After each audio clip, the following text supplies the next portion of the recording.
오늘 우리 이렇게 지역 언론인 여러분을 모시고 저희 개혁신당 입당 사실을 말씀을 드리고 그리고 더불어민주당이 대전 중구에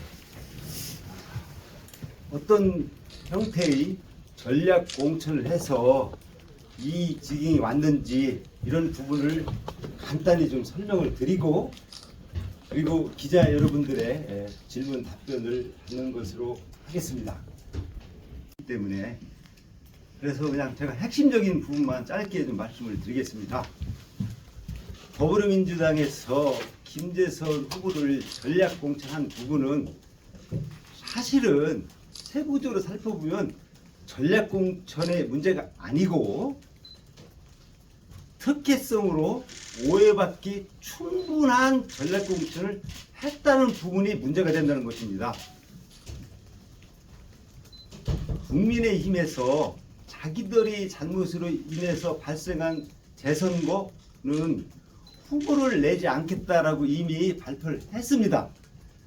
그래서 민주당에서 공천을 받으면 당선될 가능성이 매우 높은 것이 사실입니다. 그렇기 때문에 더불어민주당에서는 충분히 검증이 되고 당원과 지역 주민의 의견이 반영된 후보를 공정한 방법으로 선출해서 공천해 줄 의무가 있었던 것입니다. 그런데 김재선 후보를 전략 공천했습니다. 자, 우리 김재선 후보를 차분히 살펴보겠습니다. 첫 번째, 김재선 후보는 이재명 경기도 도지사 당시에 산하기관인 경기도 평생교육진흥원 원장을 했던 사람입니다. 이것이 무엇을 의미하는지 아실 겁니다. 그리고 두 번째, 이 후보에 나오기 전에 세종시 교육감 비서실장을 하고 온 사람입니다. 즉 주로 대전 중구에서 활동도 하지 않았다. 세 번째, 김재선 후보는 집시법 위반으로 1년 6개월 실형을 받아서 처벌을 받은 사람입니다. 그리고 민주주의에 꽂힌 공직선거에 관여해서 공직선거법 위반으로 100만 원을 받은 두 번의 범죄 경력자입니다. 그리고 제가 지금 말씀드렸다시피 대전에서 주로 활동도 하지 않았던 사람이다. 그런 사람을 가장 민주적인 방법으로 행동해야 될 정당에서 제가 볼 때는 가장 민주적이지 않은 특혜성으로 충분히 오해받을 수 있는 방법으로 전략 공천을 했다. 이 부분이 문제고 저는 그것을 지적하고 싶습니다. 제가 며칠 전 언론 기사를 봤습니다. 한번 읽어드리겠습니다. 자, 이재명 대표가 이런 말을 했습니다. 가까운 사람 꽂은 것 없어. 투명한 공천을 자평한다. 제가 기사 제목 있는 대로 읽었습니다. 후한무치. 지나가는 소가 웃을 일이다. 저 권중서이는 입이 삐뚤어질 망정 바른 소리는 하겠다.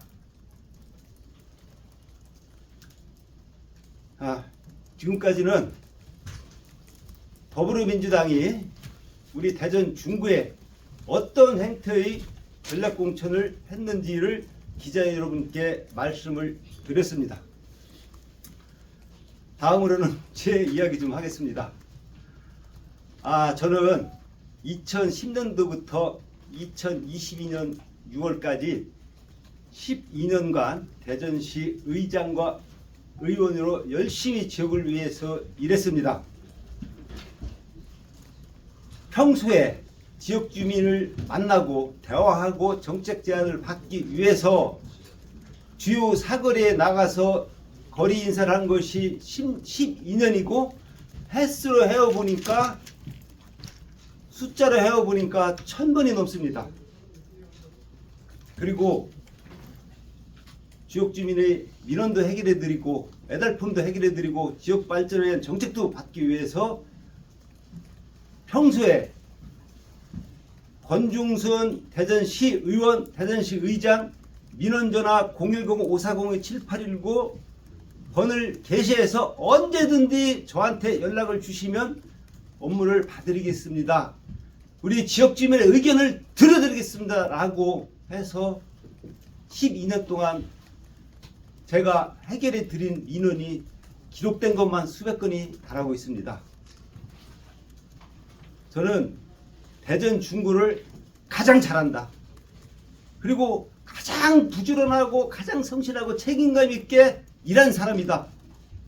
대한민국에서 12년 동안 길거리 1000번 나와서 인사한 사람, 민원 전화 현수막 그렇게 거는 사람 봤습니까? 있으면 나오라고 하십시오. 한번 저도 확인하고 싶습니다. 이런 저를 더불어민주당에서는 전략공천이라는 제도를 이용해서 저를 주저앉혔습니다. 저는 반드시 일어나겠습니다. 꺾이지 않겠습니다. 당당하게 정치를 이어가겠습니다.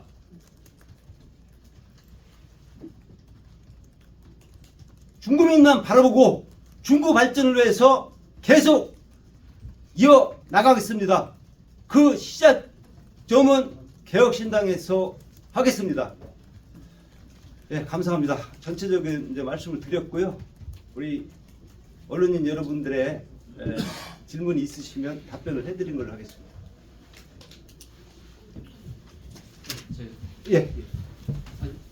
알겠는데 앞에 얘기는 전에도 하셨는데 예. 왜 그럼 개혁신당으로 가시게 되는지 거기 정강 정책이나 이런 것과 소신이 맞는 것인지 그럼요. 설명을 좀 해주시죠. 제가 일단은 개혁정당의 발기 취지인도 받고 정강 정책도 받고 개혁정당이 추구하는 10대 정책도 전체적으로 확인을 했습니다. 뭐 근본적인 취지는 따뜻한 보수, 새로운 개혁적인 보수를 취지하는 정당입니다. 그리고 제가 살고 있는 대전 중구는 기본적으로 보수성이 강한 지역입니다. 그래서 제가 더불어민주당에 있으면서도 항상 지역 주민들한테 많은 소리를 들었습니다. 가급적 우리 지역 정세에 맞는 보수 정당이 있었으면 좋겠다라는 의견을 많이 들어서 우리 지역 주민의 뜻과 그리고 가급적 보수 정당의 그리고 지역 주민의 뜻과 발기 취지는 정강 정책, 10대 정책을 전체적으로 이해하고 저희 코드가 맞다. 그래서 개혁 정당으로 가는 것이 맞다라고 결정을 한 부분입니다.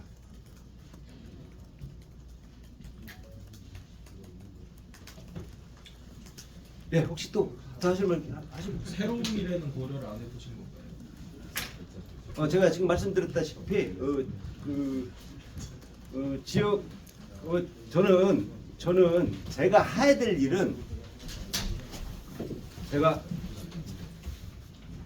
정치를 왜 하는지를 생각을 해봐야 됩니다. 어떻게 하는지를 생각해봐야 됩니다. 정치는 자신의 영달을 위해서 하는 것이 아닙니다. 정치를 하려고 하면 당선 가능성이 높은 정당을 생각할 수가 있다. 그래서 당선 가능성을 확인하기 위해서 또한 당선 가능성과 그 정책을 확인하기 위해서 전체적으로 이제 검토를 했습니다. 그런데 제가 말씀드렸다시피 저희 지역은 보수성이 강하고 지역에서 지역 주민들이 요청하는 정당이 개혁 정당이기 때문에 저는 선택을 했습니다.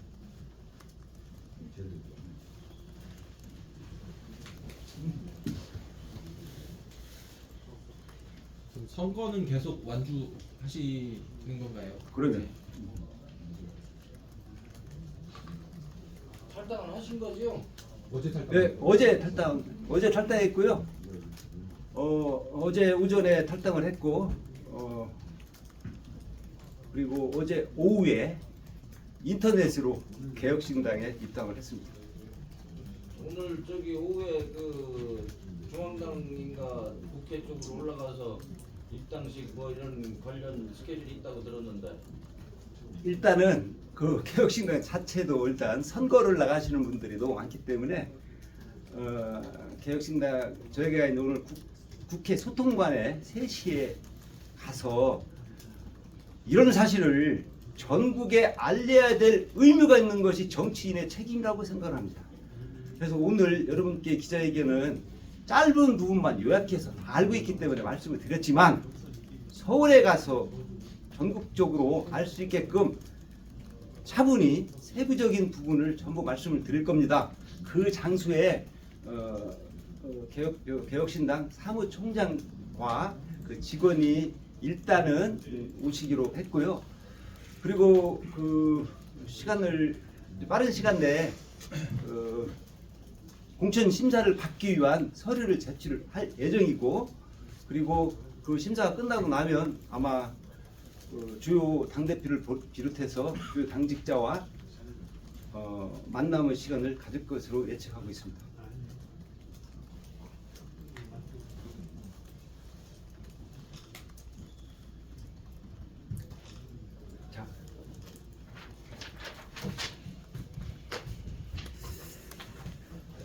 자, 이제 마쳐야 될 것 같습니다. 기본적으로 이렇게 미리 사전에 와서 우리 지역 언론 여러분께 기자회견을 해드리는 게 맞는데 그 여러 가지 사정에 의해서 국회에서 먼저 하는 것을 일정을 통보해 드렸고, 그리고 제가 어린이 중에 몇몇 분은 사실은 전화를 드려서 상의를 했었습니다. 이런 것 때문에 국회에 사고 나서 내일쯤 와서 인사 좀 드리면 어떻겠느냐 했더니만 그 방법도 괜찮을 것이다라는 생각을 했었는데, 지금 돌이켜 생각해 보니까 이렇게 지역 언론인들한테 말씀을 드리고 바로 또 당일이니까 저 3시에 가서 또 전국적으로 이런 사실을 또 제가 하고 싶은 말을 하는 것이 도리인 것 같아서 이렇게 조금 이렇게 어떻게 보면 좋지 않은 방법을 이렇게 왔습니다. 양해해 주시고요. 서울에서 다른 것보다 하기 전에 먼저 대전 언론인들하고 기사를 한 게 좀 잘하셨어요. 예. 어차피 중구에서 움직이시고 하셔야 될 거니까 예. 이런 문제점이나 이런 거는 전국에도 알리는 건 뭐 당연히 그럴 필요는 있고 예. 좀 잘하셨습니다. 대한민국 발전과 전국 발전, 대전시 발전을 위해서 열심히 하겠습니다. 감사합니다.